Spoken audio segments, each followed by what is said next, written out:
The 900th edition of the MMA Gambling Podcast on the Sports Gambling Podcast Network is brought to you by Underdog. Underdog's got a brand new offer for new customers. Play just $5 and get $50 in bonus funds when you sign up with promo code MMA SGPN.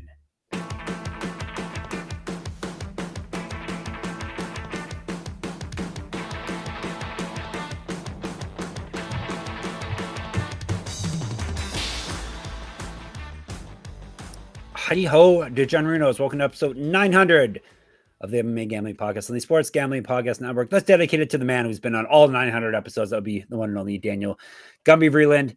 It's kind of fitting. Episode 900 is a Contender Series episode because that's one of the ways that we built our brand up here.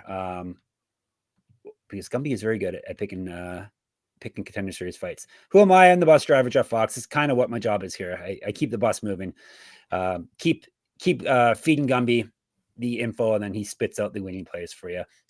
Special shout out to our friend Sam, who says that we're yuck. He on Spotify, he's back. He says Aaron Toe is from New Zealand, you uncultured swine, which is very true. I am an uncultured swine, and he is from New Zealand. Both of those facts are true. That's Gumby Vreeland. He, like I said, he's a Contender Series expert here. He's very excited about this week's Contender Series event. Are you not? There's a guy in the main event that used to beat up when he was a youngster, isn't it? I think you're putting words in my mouth, but like I said it, not you. He used to go to the same gym as me when he was in college and I was, let's say, not in college. And I had maybe been training for a touch longer than he had, and as a result, more than likely got the better of him in most of the exchanges. But I wouldn't want to run into him now. He's a bad man at gym, and he's on Contender Series. And I'm excited. I'm really excited to see him fight here. He's got a tough matchup. It's going to be a real fun one. And you didn't let him punch when you guys were correct. Yes, we were strictly jiu-jitsuing it up. Yeah, punching changes everything. And let me tell you too. Even when he was like a youngster, right? Like he was not what he is now.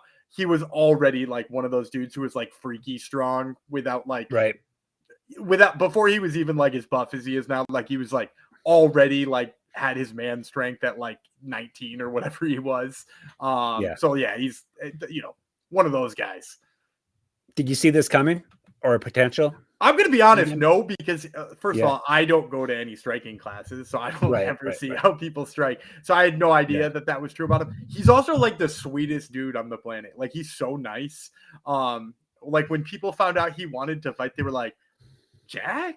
And actually the first promotion that he was fighting for, Cage Titans, wanted to try to get the nickname Gentleman Jack going for him. Nice. And he would not let that stay. He was not about it. No, that's funny. All right. Thoughts on week 3 Contender Series? You went 3-2, but it's been the dogs have not been barking for you.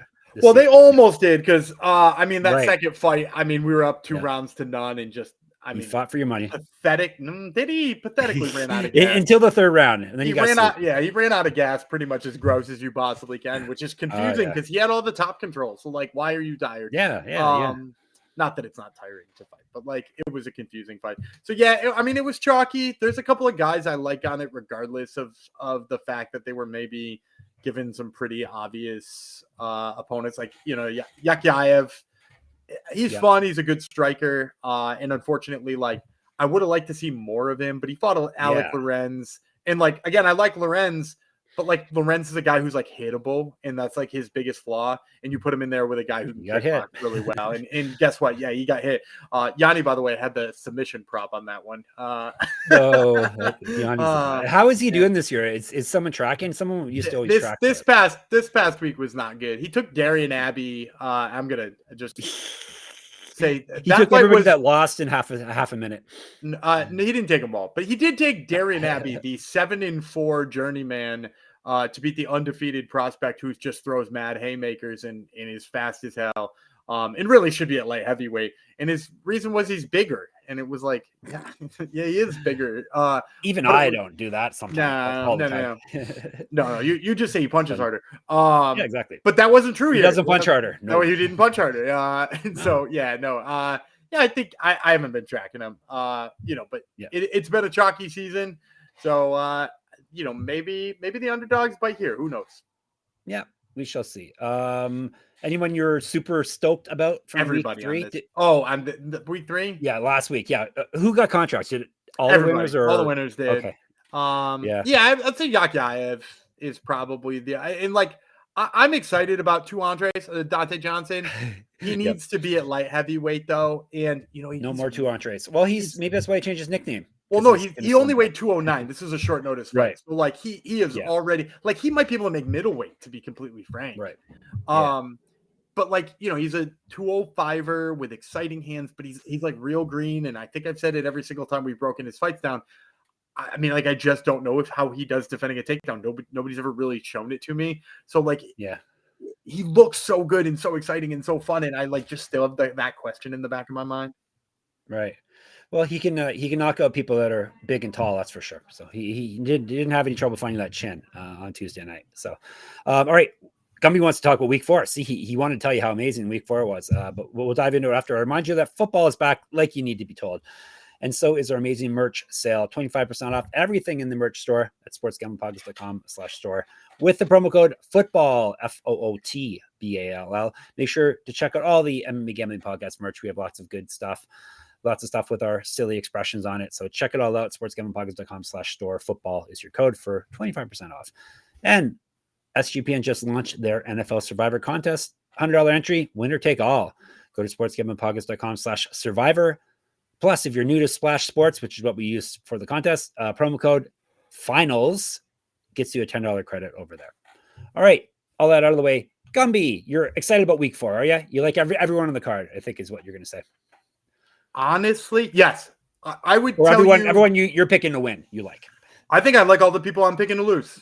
Okay, I think in all, this is the closest I've ever seen on a Contender Series card to being perhaps all 10 of these guys could have just been in the UFC. Yeah.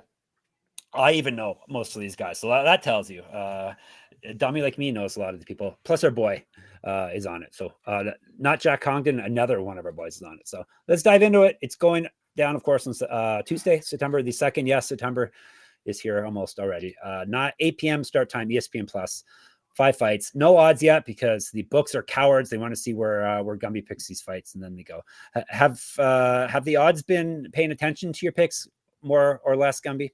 I mean, pretty much what I guessed. What I guessed last week was exact. I expected 2 guys to be underdogs, and they were, and 3 guys to be favorites, and they were, and roughly by as much as I thought. Yep. All right, let's kick things off this week with the featherweight bout. Tommy McMillan, he is from United States. David Mgoyan, he is from Russia. They're both undefeated. That's exciting. Let's break her down. Mgoyan is 7-0, 5 knockouts, 1 submission. His last bout was a TKO win. He went 1-0 in LFA. He's 7 years younger than McMillan. Tommy Gunn McMillan, 8-0, 3 knockouts, 5 submissions. He owes his rounds. I guess both guys do. He's a regional champ. He's fight at 135 and 155. He's 2 inches taller than Mgoyan. My guess here, I'm going to say Tommy McMillan, negative 175, maybe negative 180. And I'm going to take Tommy McMillan. Tommy McMillan was booked to be on the Contender Series already. I don't know if you know that. And he had to pull out of the fight with an injury. He was originally supposed to fight Austin Bashi way back last year. And I already done all of my research for that fight and had picked Tommy McMillan, which tells you what I think of this guy. Yeah. This guy he trains with Sean O'Malley. He's one of Sean O'Malley's top training partners over in Arizona.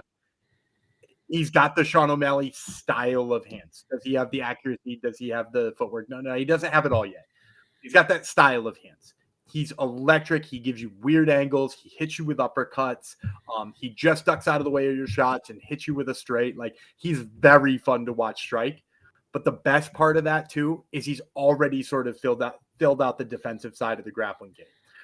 Digs for underhooks right away, gets away from the grappling exchanges, forces you to strike with him. And then on top of that, go back and look at his record. He's got sneaky chokes too. So not only is he stuffing these people and forcing them to strike with him, but when they get tired and continue to do it, he's like, that's fine. I'll guillotine you. That's fine. I'll move to your back and rear naked choke you. He's got subs to go along with those hands. And Mgoyan is a guy who is clearly getting this shot because, first of all, McMillan's first opponent fell off. But second of all, he's undefeated. He fought for Tough Enough. He fought for CFFC. He's fought for all the good promotions. And, we talked about Frank Wells on the opening fight on yesterday's show, right? Mgoyan is one of the 4 guys who has beaten Frank Wells. And if you go back and you watch that fight too, Mgoyan's takedowns on him are just it's not like they're bad, but they're ill-timed. They're not. The shot itself looks fine, but it's just why did he shoot it then when he wasn't as close, or when the movement from McMillan was wrong, or he duck under a shot and instead of shooting right in on the double, he's waiting and then circling again and then he's shooting in the double. He missed his timing. And so he's a good wrestler, but the fact of the matter is he's fought guys who are less good at defending takedowns than McMillan, and he's been able to just sort of make his way through it with the mistakes he's had.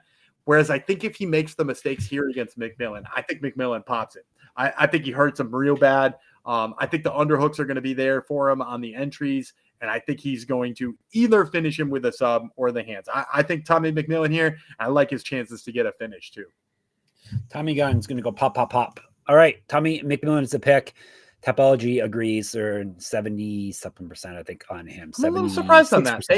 I thought they loved Mgoyan, but hopefully that changes, right?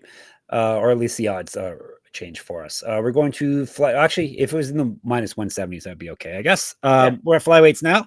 Eduardo Henrique versus Antoine Ho, our boy. That's the other boy I was referring to. We've got Brazil versus Vietnam. I think you got to put a space in there. Antoine Ho. Antoine. Not Antoine Ho. Put some respect on his name. He is the highlight. 7-1, 4 knockouts, 1 submission. He's been knocked out once. That was famously on Contender Series by Lonnie Kavanaugh, who he himself just got beat. He won his last bout. He bounced back from Ho bounced back from his loss. TKO win in his last bout. All of his fights taking place in LFA, other than the Contender Series one. So he's 7-0 in LFA, 0-1 in Contender Series. He's 5 years younger than Henrique. He's an inch taller. Henrique is Chapelin, which Gumby says is some sort of hammer type thing. I think right? He carries a toy mallet. I have to imagine that has to do with his nickname. You'd hope, but some fighters are different kind of birds. So, all right. Chapelin is 14-2, 7 knockouts, 4 submissions. He's been submitted once. He's taking this fight on short notice, very short notice. So short that Gumby had to tell me right as we're about to record this episode that he stepped in. He's 4-1. He went 4-1 in LFA and is the current champion. He's won 4 straight fights. He's not lost since July 2022. He used to fight up at 135, and he made his pro debut in 2015.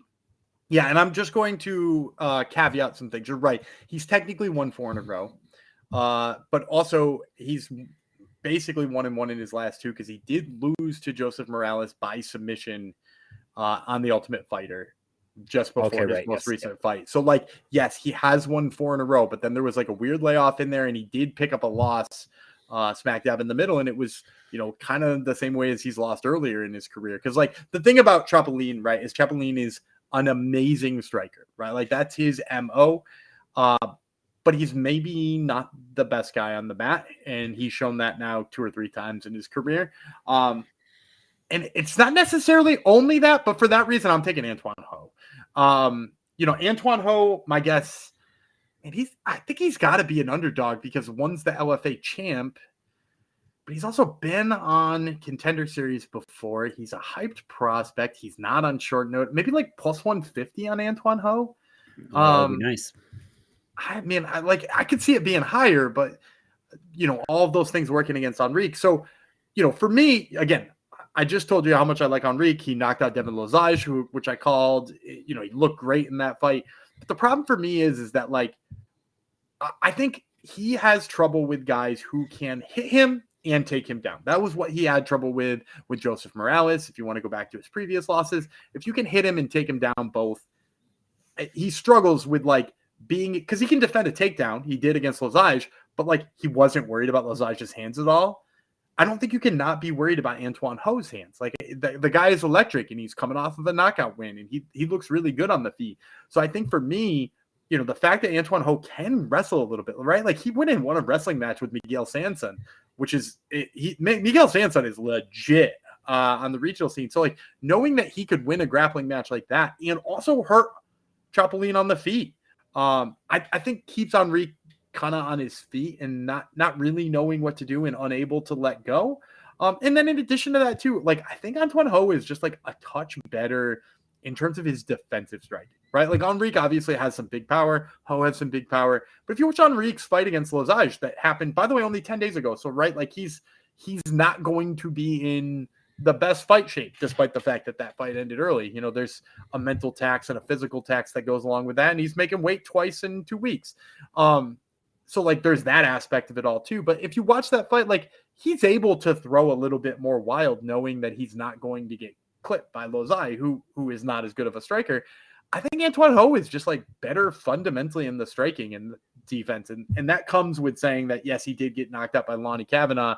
But Kavanaugh was like wicked quick and that was some real slick stuff. But with all that being said, you know, I think the all-around game of Antoine Ho between the striking defense, the grappling, and what he can do similarly to Chapeline while not having to be on short notice makes me want to take the underdog here. Give me Antoine Ho. 20% are in on Ho on Tapology. So make it a big underdog. That would be nice, eh? Yeah, that would be nice. Yeah, very nice. All right. Before we get you more winning plays, hopefully underdog plays, let me tell you about MyBookie. MyBookie.ag. We are brought to you by MyBookie.ag. That's why I'm talking about them. MyBookie's replaced about in every sport, but mostly they're talking about football right now. They got football and everything else. Your home for NFL and college football. MyBookie's $100,000 NFL Super Contest is on now. It's only a $15 entry, and they're offering buy 2 entries, get 1 free. Not 2 entrees. That's someone else. That's someone we talked about the other day. That was last week's Contender series. So we're talking about 2 entries. MyBookie accepts customers from a ton of locations. Easy deposit and lightning fast payouts using crypto. Check out the Contender series lines there when they drop. And when you do head to MyBookie.ag, use our promo code MMASGPN. That way you get 100% bet back bonus up to $500 for new customers. That's MyBookie.ag, promo code MMASGPN. And Rhythm, that's spelled RITHMM. NFL is back on Rhythm. Last season, Rhythm was 76-66 against the spread and 22-19 on over-unders. They really shine on player props. They went 10-5 in Baker Mayfield props. That's a 25% return on investment. Rhythm also has MLB, WNBA golf, and college football. Go to the site today and start building your NFL models for week 1. I'm going to press Gumby for another NFL week 1 pick. He's already given about 25 of them. Yeah, dude, you've been working me hard for these. I'm going to take I'll take Sunday Night Football. We'll go with the Buffalo Bills. While the Ravens have been dangerous pretty much for the last, it feels like a dozen years. Josh Allen, it's his time to shine. Buffalo giving up 1.5 here. I think they can cover that. So give me the Bills, given the points. All right. Go to Rhythm, see if they agree with Gumby, and you get a 7-day free trial by going to sportsgamblingpodcast.com/rhythm, RITHMM. All right, the next fight has a Canadian in it, so we may as well just skip it. We know who Gumby's picking. I really like this Canadian. He likes this Canadian, though. It's Mandel Nallo, who was on Gumby's podcast, Top Turtle, very recently, and he's got funny topology pictures. He's fighting against Samuel Silva. They're fighting at 155. Silva's from Brazil. He is Caveira, which means skull. 13-4-1, 6 knockouts, 5 submissions. He's been knocked out twice. He's won 5 straight fights. He's not lost since February 2023. He was the Cage Warriors champion, or is he the Cage Warriors champion? He is the Cage Warriors champion. He is, yeah. Just recently beat George Hardwick. Yeah, this is, as Gumby said, off the top, this is a very good Contender Series week for sure. He's also a regional champ, or was. He's fed at 145. 2015 Pro MMA debut. He's 4 years younger than Nallo. He's an inch taller. Nallo's Mango, but we know him as Rat Garbage. Around these parts. Always Rat Garbage for life. He's 13-3 with 1 no contest, 7 knockouts, 6 submissions, so he's finished everyone. And he's been finished in all his losses. He's been knocked out twice, submitted once. He owes his rounds. He's won 4 straight and 6 of 8. He's not fought since August 2024. He's not lost, though, since March 2023. He's got multiple regional championships on his mantle. Correct. Get our merch, get all the good stuff at sportsgamblingpodcast.com/store. Remember your code football, 25% off. He went 4-3 with 1 no contest in Bellator. He beat Nallo. He's fed at 170 and 180. 2012 Pro MMA debut. 3 inches reach over Silva. All right, Gumby. I'm going to say Silva, -245 is the line here. Maybe close to 200 or just a touch over for Mandel Nallo. Maybe mostly because Nallo is coming off of the layoff. Silva just beat George Hardwick and won himself the Cage Warriors title. This really pains me because I really wanted to take Mandel Nallo, and I think I was breaking down the fight and desperate to find a way to, but I do think Samuel Silva kind of matches up badly with him. This isn't like a Samuel Silva is better than Mandel Nallo handicap, but it is like, I do think the matchup works really well for Samuel Silva. The big piece for me is like Mandel Nallo's jiu-jitsu is nasty. He's really, really sharp on the mat.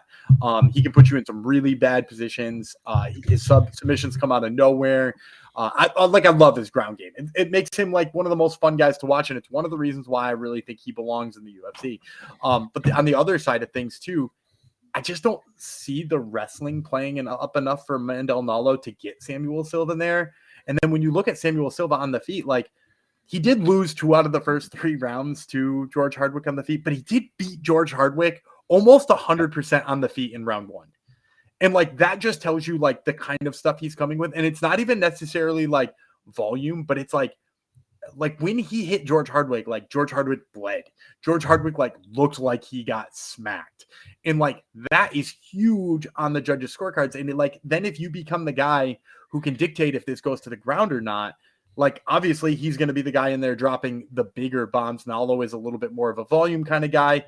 I just think those things just play too much in Samuel Silva's favor. And as much as like, look, I hope they wind up sending Mandel Nallo. I hope I'm wrong in this pick. But at the end of the day, I'm going to go with Samuel Silva here. All right. We're going on to middleweight. Theo Haig. He is from United States of America. Here's a last name you may recognize. Cezary Oleksiejczuk from Poland.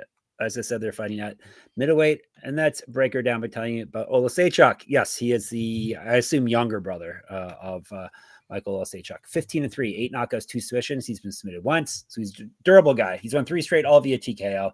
He has multiple regional championships on his mantle. Correct. Get a shirt, get a merch, sportsgamblingpodcast.com/store. Remember, football is your code for 25% off. He used to fight at 170. He's 1-0 in cage boxing, 1-0 in bare knuckle MMA. 4 years younger than Haig, an inch taller, 4-inch reach advantage over him. Haig is 6-0 with 6 submissions. He's 2-0 in Bellator, RIP, 2-0 in LFA, used to fight at 205. Yeah, so I'm going to go Oleksiejczuk here. My guess is like -200. Okay. Maybe a touch higher than that. Haig is undefeated, and on one side, yeah, Oleksiejczuk's got the experience. He's 15-3. It's looked pretty good as of late. You got the 6-0 prospect coming from. Is Haig's a LFA guy, right? He fought 2-0 in LFA. Yeah, 2-0 in Bellator. So he's in 6-0 with 2 wins in LFA. Like obviously the books are gonna like him too. So I think that pulls it down a little bit against Oleksiejczuk. But man, like I think this is Oleksiejczuk's fight. The big reason his hands are so fast. Really good 1-2 combination. Particularly, capitalizing with the left. He looks really, really sharp there. And if you watch Haig, he's winning all these fights with like some really good entries, but the level of competition he's kind of fought is pretty bad and haven't seen really a lot of pushback against it. He's also a guy who I think is innately like really easy to counter based on the fact that like his hands seem to fly away from his face as he's either feinting or doing these other things. Like as he's trying to draw people out, he almost like tempts them by like being open defensively. And I don't know if it's intentional or if like he just needs to like button up his fundamentals of striking defense, especially when he's throwing kicks or, faking a shot or whatever it might be. But I think that's a nightmare against Oleksiejczuk because Oleksiejczuk, as I just said, really sharp combinations. You leave your hand away from your face, he can hurt you quick. And then more importantly, and I hate bringing the teams people fight for into my handicap because I'm gonna do it anyway because his brother really changed what his striking or his takedown defense looked like after moving to the Fighting Nerds.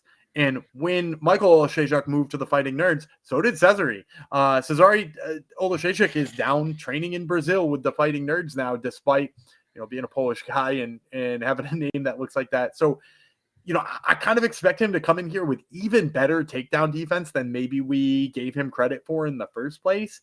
And if that's the case, like I think Haig's going to have a really hard time getting him down. And to me, that's his only avenue to victory. So give me Oleksiejczuk here.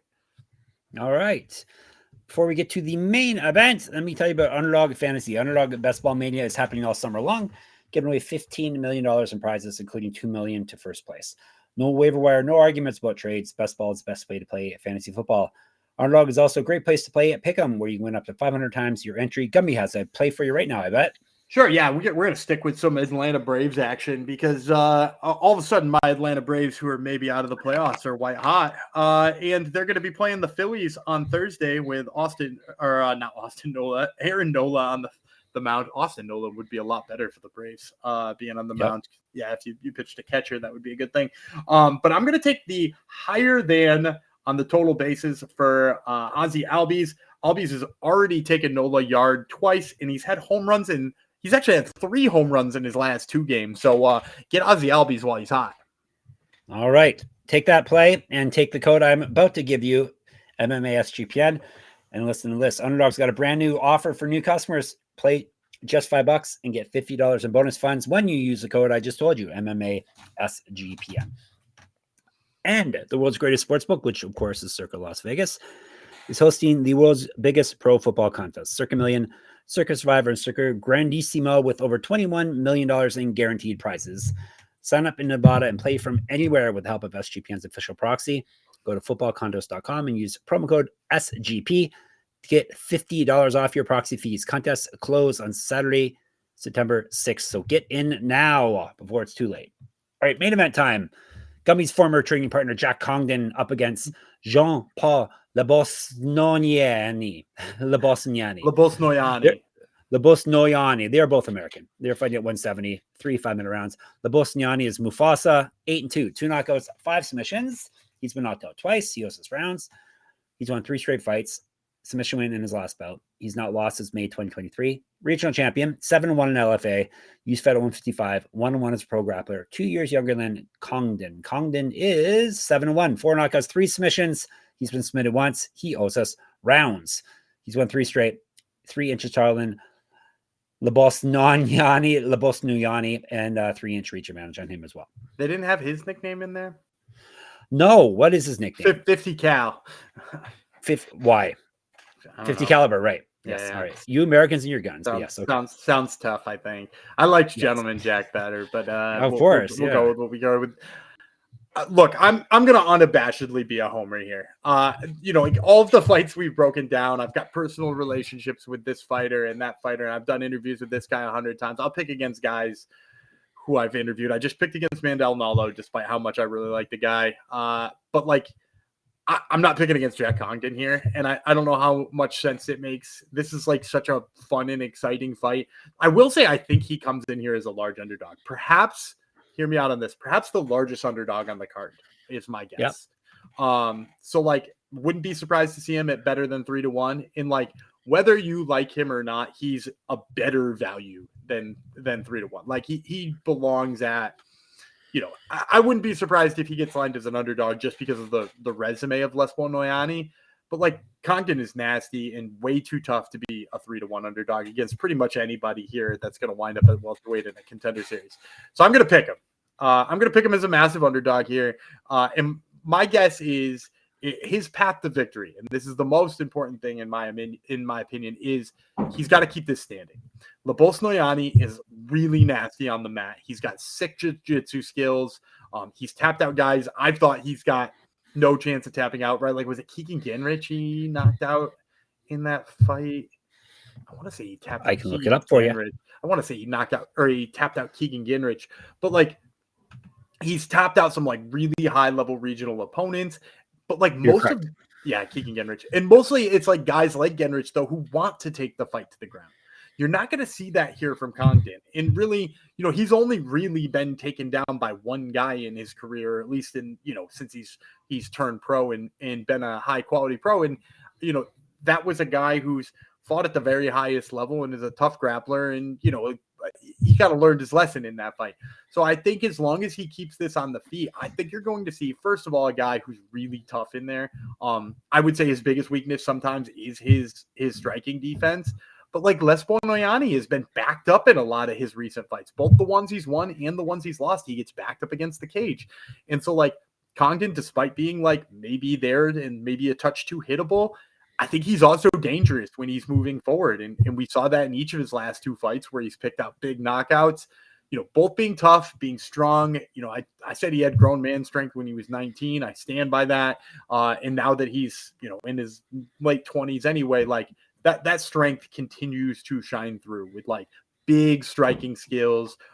He hits really hard. And I think just like by being the tougher guy and keeping this on the feet, he's got a good chance. So, once again, caveat this with being I'm a huge homer in this one, and it's the only time I'll ever admit that. Because despite the fact that like I like a lot of fighters, I probably don't like any of them as much as this guy. So give me the money line here on Jack Congdon. Might be a homer pick, but you backed it up with some actual analysis and reasons why. You're not just picking him for the heck of it. So, that's right. All right, only 10% are picking Congdon on Tapology. So. Yeah, maybe it'll be and that some of that too is a bias of LFA versus Cage Titans. Yep. But like he's fought really high level dudes at Cage Titans. He's fought Bellator veterans and beat them, and he's fought he fought a guy who main evented in LFA. Like he's fought some high level dudes too. So don't sleep on him. Yeah. All right, let's recap: Congdon, Oleksiejczuk, Silva, Ho, and McMillan. Who has the brightest future here, Gumby? Without seeing them fight this week yet. You buying stock. Who you buying stock in first? I might say Tommy McMillan. To be honest with you, like he's got that like striking that is like it's like a touch away from you start talking about like the word elite or the word untouchable or like one of the top guys. It's there, and like his jiu-jitsu and grappling game is like kind of already rounded out as well. Like usually we're talking about a guy who's like fun striking like Tommy McMillan and being like, yeah, if he only figures out the rest of it, feels like he kind of already did. And then I'll throw a little extra there on Antoine Ho. He's just so damn young. And so being as exciting as he is, as young as he is, if he knocks off the LFA champ to get himself a contract, like who knows what his ceiling's at. He's one of those people who were born in the 2000s and consider themselves an adult still, which is strange, right? That's pretty weird to me. Yeah. Yeah. That's not the way it's supposed to work. All right. You're old. Yep. All right. You're all set for Contender Series now. We got more regional stuff coming for you. LFA has got a event coming up. This is a good event, right? LFA 216. We're going to cover that next time you hear DWCS. In the meantime, we'll be hanging out in the Discord, sportsgamblingpodcast.com/Discord. On YouTube, you can hit us up in the comments at MMA Gambling Podcast. Of course, Spotify, you can hit us up in the comments there now that I remember to actually check those again. On Twitter, SGPN MMA. He's at Gumby Vreeland. I'm at Jeff Fox Writer. At Jeff Fox Writer on Instagram as well. Check out my Substack at moneymma.substack.com. MMA writing and my UFC pick'em contest there. Gumby's got another podcast, Top Turtle. Tell the people who is on Top Turtle this week. Yeah, we're talking to Tyler Berger, who is fighting on the CFFC card that we covered yesterday. And we're also talking to Street Buddha, Dom Marfan, fresh off his win. All right. So check out Top Turtle. And of course, sportsgamblingpodcast.com, sportsgamblingpodcast.com/store. Remember, football is your code for 25% off. And sportsgamblingpodcast.com/Patreon. All right, Gumby, bid the people farewell. All right, I'm Dana Gumby Vreeland. He's Rat Garbage, Jeff Fox, and we will see you. I don't know when we see you.